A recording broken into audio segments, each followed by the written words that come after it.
let me say once more that what you are underlying, the fact that there are still the bodies of the victims of the Armenian soldiers and victims of these clashes and of this aggression that are not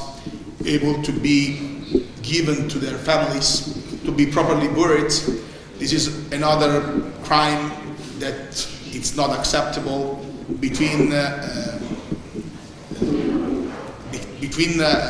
countries that are supposed to respect, first of all, the international conventions and commitments in that regard. As you said, there is a ceasefire, and of course during the ceasefire there should be given full access to respect those persons that were killed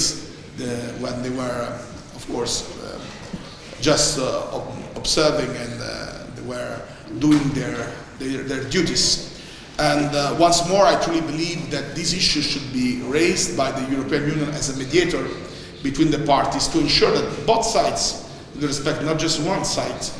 It's not by chance, and let me underline also that the mission that has been deployed was supposed to be deployed on both sides of the border, but just Armenia accepted to have the deployment. There was no acceptation, there was no consentment by the Azeri authorities, and therefore half of the activities of the mission are not able to be totally fulfilled for this reason. And this is a sign, once more, of those who like to act in conformity of international law and who like to act in good faith, and some others that are not expressing the same attitudes and the same commitment.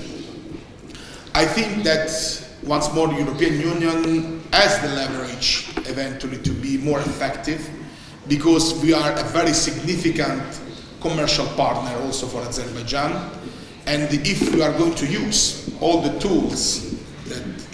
are in our toolbox, for sure we can achieve some concrete steps. And I truly believe that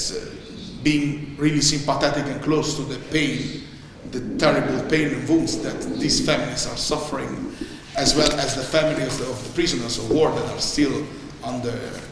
custody, under the jails within the jails of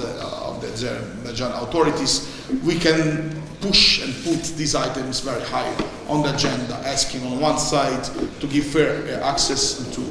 get this body and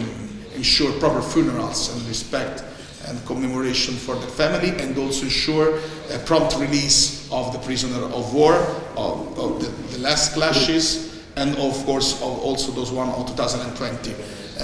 Once more, I strongly call the European Union to remind that this is for us not simply a political task or a goal, should be a moral duty